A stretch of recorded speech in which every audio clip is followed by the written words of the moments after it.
What's going on, NFL fans, and welcome back to another episode of the NFL Whip Around. I'm Jeff Hartman, joined by Coach Kevin Smith. What's up, Coach? Hope you had a good 4th of July. I had a great 4th of July. Had the whole family here, did some barbecuing, and that's close to your heart, and Yeah. great fireworks display. It was a good time. Yeah, it was. We have fireworks here locally, and they're awesome. Every year they're awesome. Good stuff. And we're going to talk a lot about not the Pittsburgh Steelers. We might mention them in some capacity here. We're going to be talking about the National Football League. We're getting ready for training camp. That's going to be coming right up around the corner. But we want to talk about some off-season fodder. This is something that always gets brought up. You see this year, the quarter-century teams, with it being 2025. But most recently, Coach, you sent me an image. It was a screenshot of, and people used to call players that were awful the GOAT. Like that was not a term of endearment. Now it stands for the greatest of all time. And it was a GOAT at every position. This was according to whomever did this list. Before we even get into that, though, Coach, what is the criteria to be considered, this is just your opinion, to being a GOAT? First of all, that's funny that you bring that up because I hadn't even thought about that. How you're right. GOAT used to mean you choked in a big moment. Exactly. That guy's the GOAT. He blew the big game. Bill Buckner in the 1986 World, like GOAT. And now it's the greatest of all time. Criteria wise, obviously there's no hard and set rule for these things, but I think a couple of things matter. Statistics matter. They're not the end all be all, but you have to compile numbers.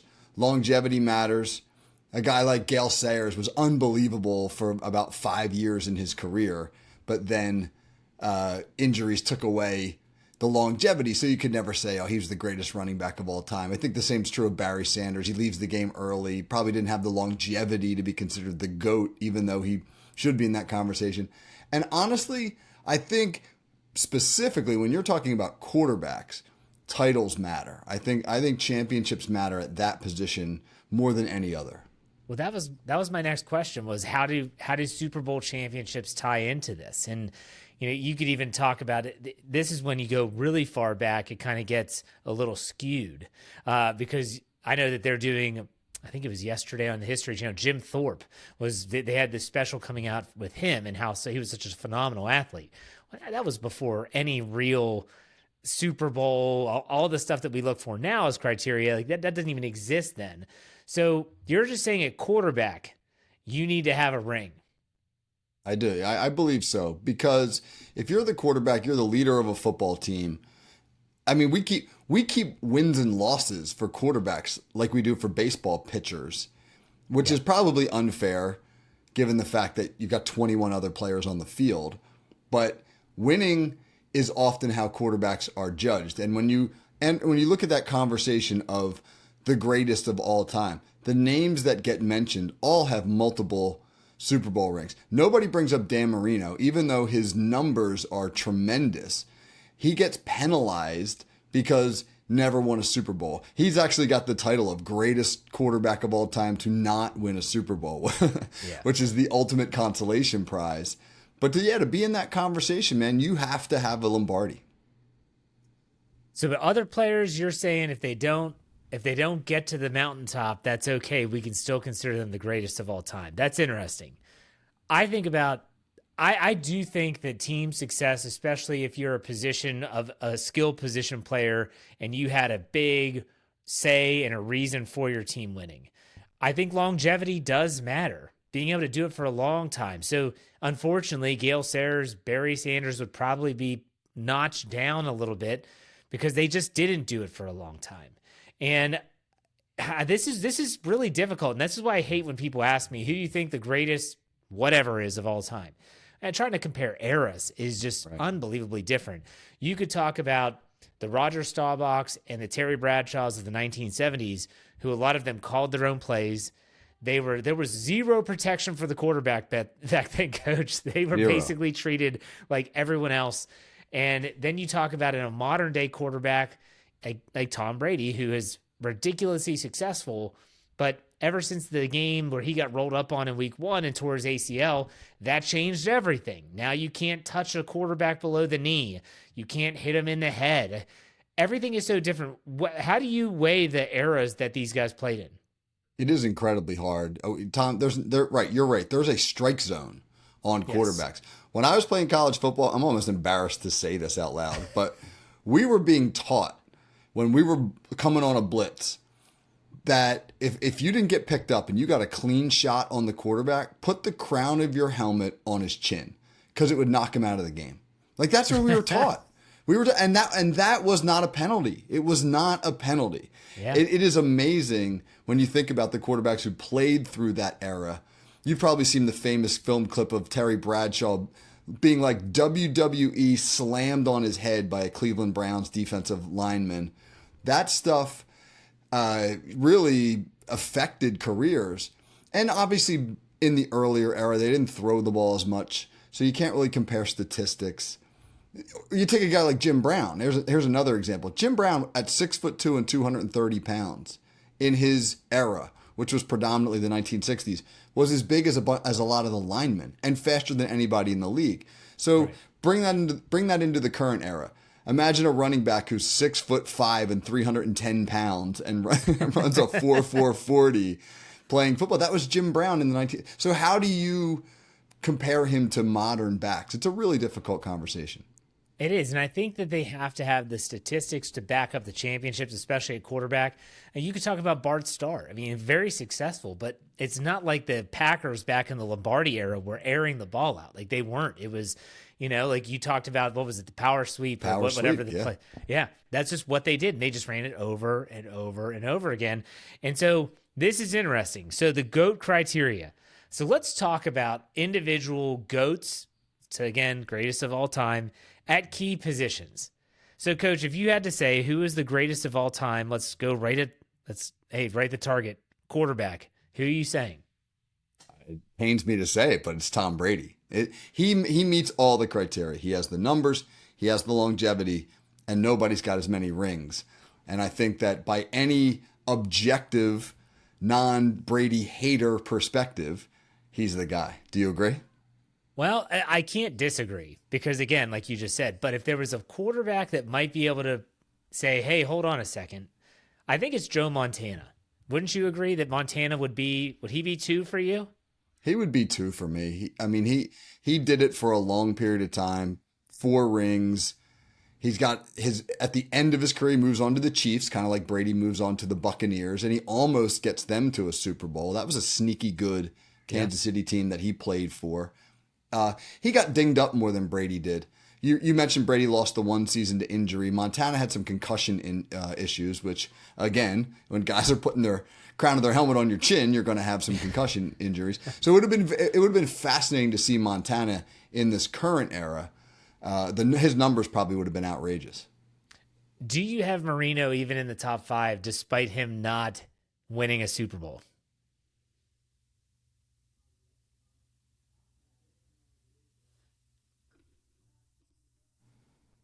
Marino has exceptional numbers. He did it for a long period of time. He did it for the same team for a long period of time, but he never got Miami back to the Super Bowl after his rookie year. And I think that actually they went back one time, but they never won the Super Bowl. And I think that matters. I think you get graded down for that, fair or foul.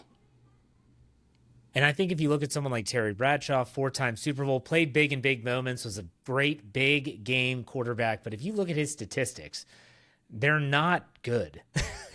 To be honest with you, he probably wouldn't have a gold jacket if it weren't for his 4 Super Bowl wins. And, he talked about how Chuck Nolan, they did not get along. Chuck Nolan wanted to bench him all the time, whether it's for Hollywood Gilliam or for Terry Hanratty. I mean, it was incredible. But this guy, he still doesn't have the stats to back up. So we're going to stick with Tom Brady, unfortunately. I just puked in my mouth a little bit. All right, let's go to running back. This is a tough one. Who you got for running back? I do think Jim Brown is the greatest running back of all time. He set the standard for the modern game. He was so far above and beyond anybody else in his era. I don't think that there's anything comparable. As great as Saquon Barkley is today, he is not so much better than everybody else in the league that it's almost unfair to compare. I mean, that was Jim Brown. And while he got out of the game a little bit early, he retired after, I think it was 10 seasons. what he did in those 10 seasons has never been matched. He led the NFL in rushing 8 times in 10 seasons. He averaged over 100 yards per game for his career, which is never been done by anybody other than Barry Sanders. I mean, it's just incredible the impact that he had. And now Emmitt Smith obviously has massive numbers and did it for a long time as well. But I think Emmitt Smith also did it for a team that was built to support his run game, and Jim Brown didn't have that same luxury. So for me, he's the guy. The only other player I would say is Walter Payton. But Walter Payton, in terms of championships, he only won one, correct? And that was in '85. And there's always he had that beef with Ditka, and he didn't get to score a touchdown in the Super Bowl. They gave it to the fridge instead. And he was always pissed off about that. But I think about it and say, for me, I think, the Dorsetts, the Dickersons, the Sanders, I have to agree with you when you talk about the success that Jim Brown had, and for the marks that he had for 10 years, just remarkable stuff. There's a lot of great running backs, but we're talking about the greatest of all time, so I'll agree with you there. Let's go wide receiver. And this image that you sent me, they said Randy Moss. You going with that, or are you going with Dude, that is an insult. That is absurd. That must be clickbait stuff. They must be like, hey, you got to throw somebody in to give people something to get pissed off about. Jerry Rice, I'll drop a number on you. Ready? Jerry Rice has the most receiving yards in NFL history. He's over 22,000. He is 5,000 plus yards ahead of number 2 all time, who is Larry Fitzgerald. 5,000. Imagine being 1,000 receiving yards better than the next best ever at your position. I don't know how that's even a debate. Yeah, I agree with you. Like, Randy Moss was great, and I enjoyed watching him play, but it's not the greatest of all time. So I agree. When I saw this, like, really, they don't have Jerry Rice. They don't have Jerry Rice, the guy that won Super Bowls and has all the stats. Now let's go tight end. Who do you think was the greatest tight end? There's a lot of options here. You could go back to Kellen Winslow and the Chargers. You could talk about Tony Gonzalez. Depends on what you're looking for as it pertains to the type of tight end. What do you think there? That's an interesting one, because this is a position that has really evolved over time. And you're right. There are certain types of tight ends, guys that were more of pass catchers. You mentioned Winslow, Gonzalez, guys that were more put your hand in the dirt and be blockers and maul people, guys who did both. I'm tempted to go old school and say Mike Ditka, because he transformed the position. He was the first tight end to ever have 1,000 yards receiving in a season. He was also probably the most ferocious blocker as a tight end in NFL history. I mean, he was really kind of your first hybrid. We use the phrase dual threat sometimes for quarterbacks, dual threat tight end in NFL history, and really modernized the position. But I don't know. Again, when you start comparing errors, it's really tough. I think, do they have Gronk as number 1? I think Gronk's the guy they had as number 1. They do. I'm not sure how I feel about that. He was dominant, and what I would look for is, I don't want Antonio Gates. Antonio Gates was phenomenal as an athlete and as a player to play in space. If you ask that guy to block, he's just not doing it. And if he is trying, but he's not going to do it well. I want a two-way tight end if I'm going to do the greatest of all time. So you said Ditka.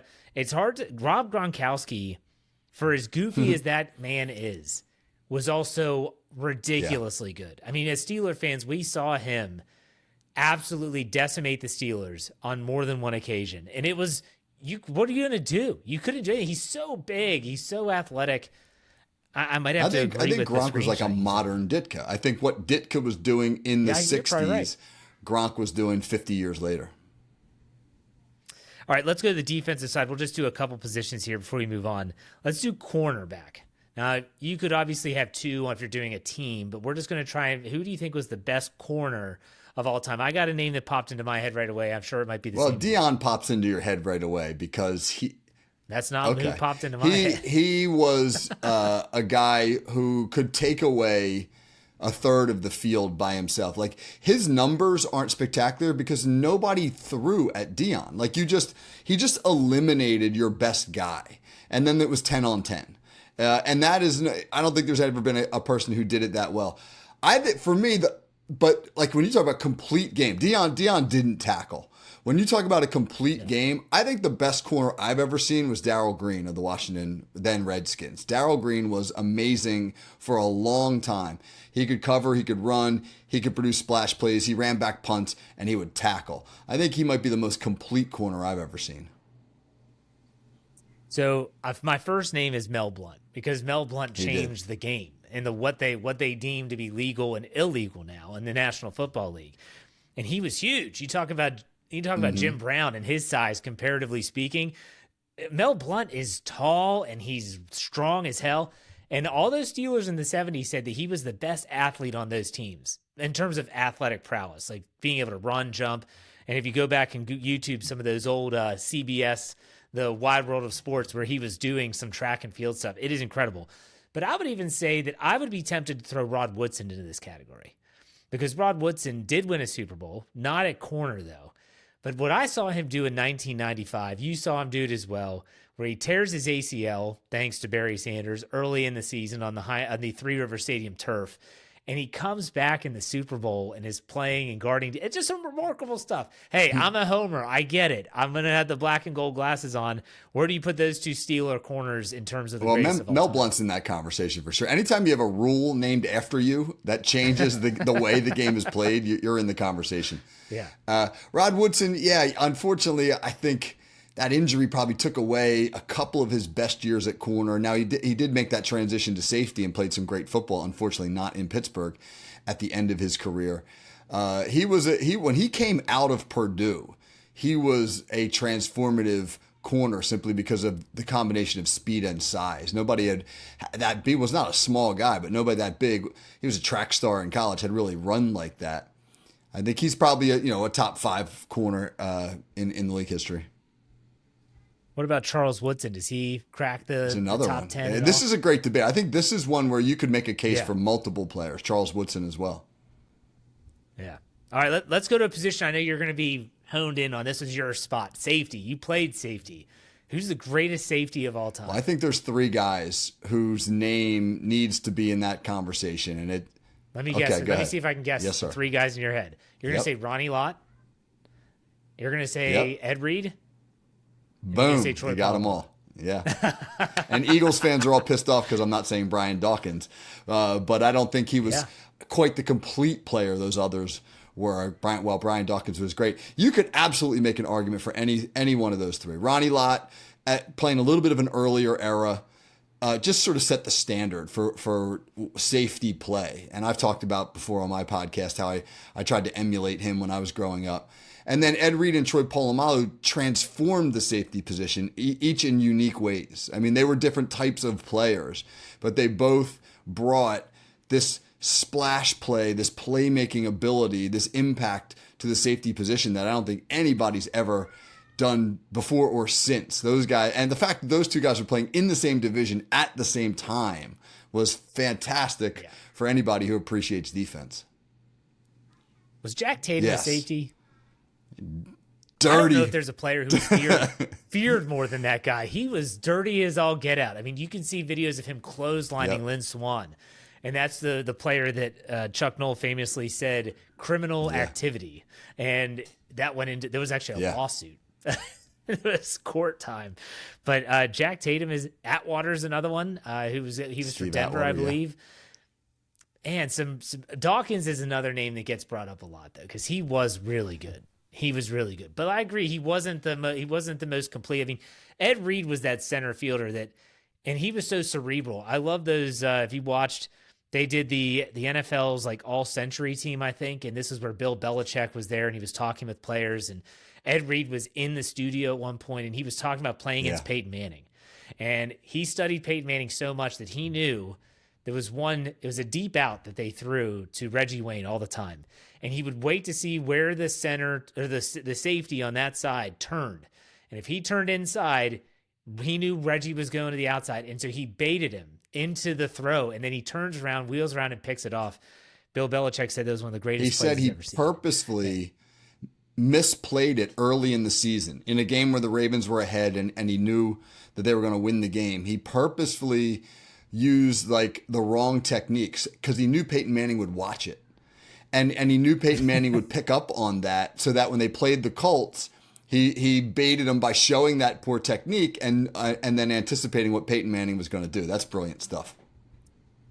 And there's all these people out there that think Ed Reed was just a freak athlete. And he was God-given, just unbelievable in terms of his ability to read things. But he was so smart. Same with Palomalu. I mean, when you watch him dive over the line of scrimmage, it wasn't like him guessing. He knew there was a tell that when they were going to snap the football, whether it was the center's head bobbing up or something like that, and he would time those plays, and his ability to tackle and play the line of scrimmage as well as the cover. Troy Polamalu used to, I've never seen anybody do this ever. Line up at the line of scrimmage, like he was coming off the edge on a blitz, and then sprint back to play the deep half of the field in cover two. Cover two safeties usually line up 12 to 15 yards deep because you've got deep half responsibility. He would be at the line of scrimmage when the ball is snapped and somehow get back into cover two. Nobody's ever done that. No. Bill Cowher he wrote in his book, if you read it, that he hated it because he would yell at Troy, what are you doing? And Troy would come out to him and say, Coach, I got it. He's like, I don't know that you always got it, all right? All right, let's finish this up. I know we could do a bunch on the defensive line and linebackers, but let's talk kicker. Who do you think is the greatest kicker of all time? You know how my feelings about kickers, Jeff. So I don't know. I mean, it's got to be Vinatieri, right? I mean, nobody's made bigger kicks in NFL history than Adam Vinatieri. Yeah. I mean, kicks in the Super Bowl, kicks to get to the Super Bowl, kicks in conditions. When you talk about the tuck rule game where there's 6 inches of snow laying on the field and they're brushing aside a spot to hold it. It's just incredible. I'd go with Vinatieri. Yeah, for sure. All right, let's switch gears and let's talk about week 1. We are less than 60 days until kickoff, and the full slate of games is there. I sent it to you, Coach. You're looking at week 1. Let's start off by saying no primetime games to start. So the primetime games that week, we have Philly and Dallas in Philadelphia. That's where they unfurl the banner. That's the kickoff game. Then Friday is going to be the Chargers and Chiefs, and that's going to be, I believe, in Brazil. On Sunday night is a game that I'm very excited for. That's going to be Ravens and Bills. And then Monday night, Vikings and Bears. Outside of those primetime games, which are all great games, Coach, which game do you think is the most appealing? There's a lot of division games, which I'll be honest, I don't love in week 1, just because I think week 1, those division games are always interesting, but I like them later in the season when there's a little bit more on the line. I'll tell you what, one game that's a sneaky good game with a lot of intrigue for me is Houston against the LA Rams, because you got 2 great quarterbacks, Stafford and CJ Stroud, matched up against each other. I think the Rams are quietly a scary good football team, that they could really make some noise and maybe challenge the Eagles in the NFC. Some of the additions that they've made, I'm very interested to see what they look like. And then I think Houston, I think this is a big year for CJ Stroud because he had that great rookie year and then seemed to regress a little bit last year. And so this is the year where maybe you find out who he really is. That's intriguing. And then, I'll let you talk about this a little bit more. But if you're not, you got to be intrigued by Rodgers against the Jets, Pittsburgh against the Jets in week 1. That's got to be a fascinating game. And Justin Fields obviously now starting for New York. Yeah. I think the Philly-Pittsburgh game, or not Philly, the New York Jets-Pittsburgh Steelers game has a lot of storylines, but in terms of best games, you said Houston, LA. I'm going to take another game in the 425 slot, and that's Detroit at Green Bay. I think that's going to be, again, you don't like the divisional games. I don't either. I think they should at least wait until like week 4 or so, let these teams kind of get acclimated. But that game could be a lot of fun because this is going to be a very good test for Detroit. They lose both of their coordinators. The Green Bay Packers have high expectations after a strong finish. They were a couple plays away from beating the Eagles last year in the postseason. So I think that Detroit-Green Bay game, I believe it is in Lambeau, is going to be a lot of fun to watch. But, yeah, I mean, you could even talk about the 49ers and the Seahawks. There's going to be a lot there. Sam Darnold getting his first start as the Seattle Seahawks. The San Francisco 49ers, they bounce back. You have your DVR set? You got your DVR set for that big Dolphins-Colts clash? Is that one going to be on? That's like the Giants and Commanders or Cardinals Saints. I mean, there are some bad games in week 1. Panthers, Jaguars. Oh, my goodness. That takes the cake for the worst game of the week. Yeah. Just bad, just really, really bad. That's what we do when Wesley and I do the 4-year viewing pleasure podcast, which will return when the regular season rolls around. We do the dud of the week. That's my vote for dud of the week in terms of games. All right, so I wanted to ask you a question here. Our next topic is contract talks. They can get ugly.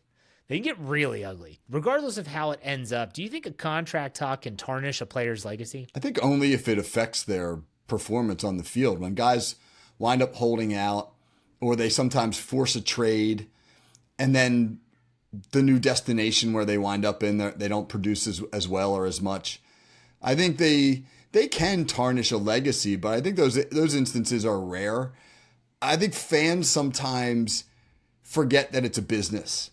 You get personally invested in players, and then your player doesn't show up to training camp, and then you get angry as a result of that, and you feel like, he's not doing the right thing. But you put yourself in the same position, and you realize this is my vocation, this is my profession, this is my opportunity to get the payday that's going to set my family up for the rest of their lives.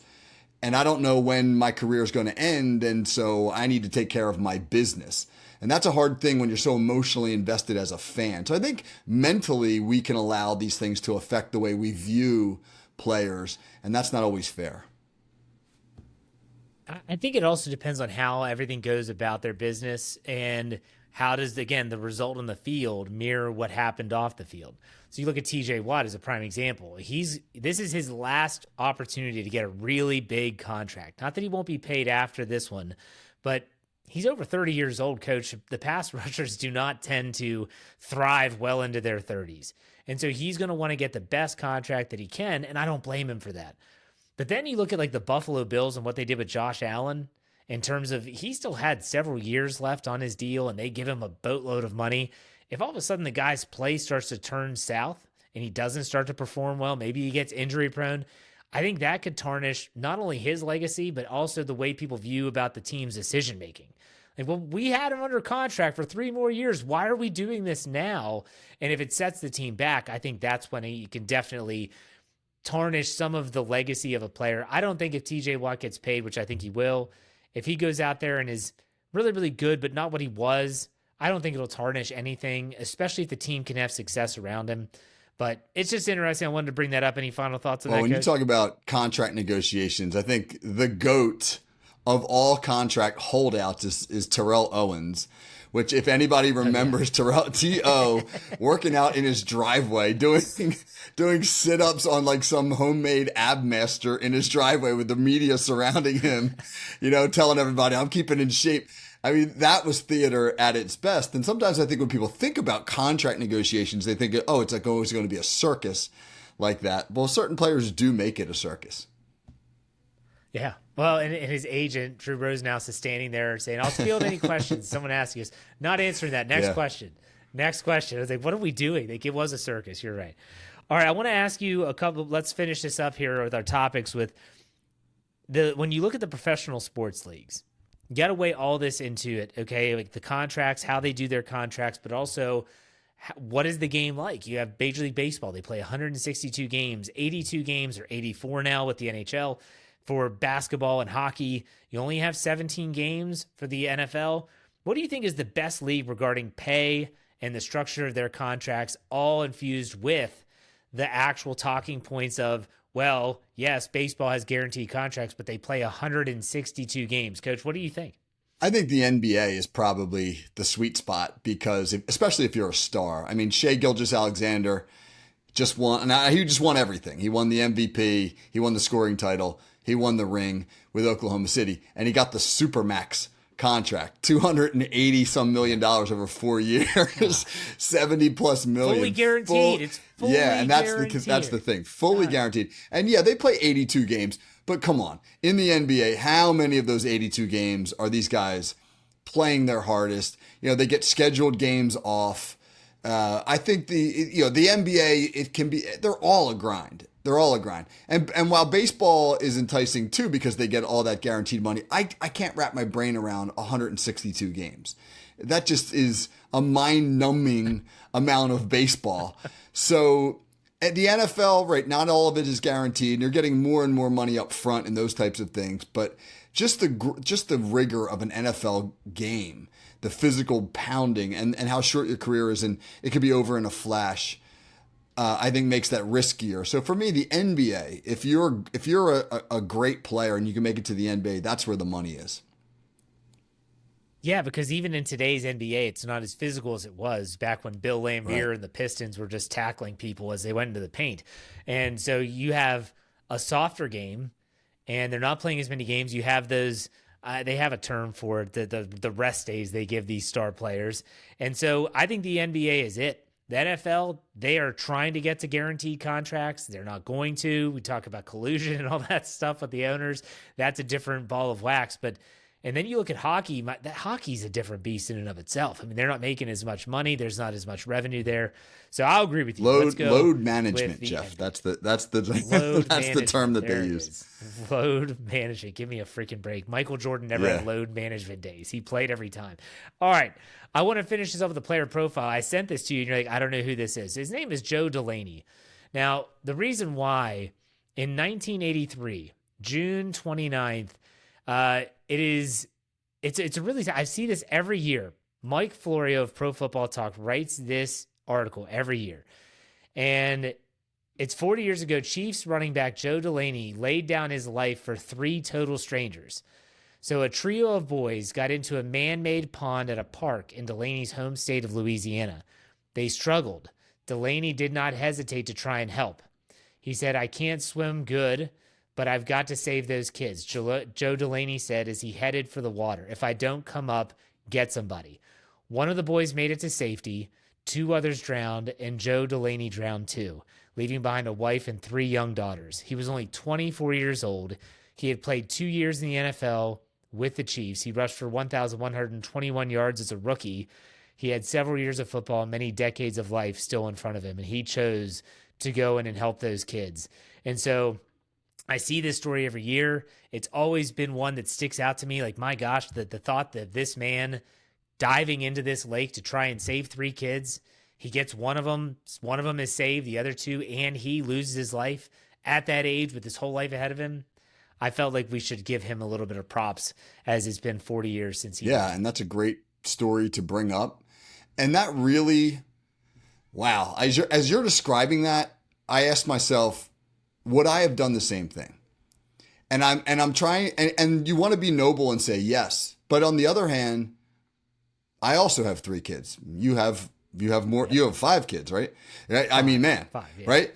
And if I know I'm not a great swimmer, am I making that decision knowing that my kids now could be deprived of their father? You know, like that is nobody wants to say, oh, I wouldn't go save those kids. But at the same time, you are also weighing in like your own life and importance to your family, etc. Boy, well, that is a noble and selfless act. So if anyone wants to look it up, his name is Joe Delaney, Delaney. Like I said, he was a very young player, didn't have a lot of time in the NFL, but rushed for over 1,000 yards his rookie season with the Kansas City Chiefs. Just a very tragic story, and one that obviously Mike Florio of Pro Football Talk always wants to bring up on that anniversary, and I felt let's do that here as well. So to Joe Delaney, I'm sure his family misses him dearly, and for the one boy that was able to be saved and gotten to rescue, like, my gosh, it's such a tragic story. So, Coach, not to be insensitive here, but let's transition to your Call Sheet Daily podcast. What do you have coming up this week? Had a great show on Monday. Monday was the 78th anniversary of whatever the heck happened in Roswell, New Mexico in 1947, which was which launched all, the conspiracy theories that Americans tend to love, the granddaddy of conspiracy theories. I know you're a good conspiracy guy. And so Monday's show is about conspiracy theories in the NFL. What are some of the great ones? Tomorrow's show is going to be our Whiteboard Wednesday show. We're going to have a coach on, Brian Hindle, talking about triple option, old school triple option, which is, football purists still love the option. People come to me all the time. They say, why don't you guys run the option? I say, we do run the option. And they're like, no, you're in the shotgun. Well, we run the 21st century option. There's those, they love the old wishbone, getting under center, diving the ball to the guard and pulling it and pitching it on the edge. So we'll get into that conversation tomorrow. All right, sounds good, Coach. Thanks for your time. We'll see you next week on another NFL Whip Round. Take it easy.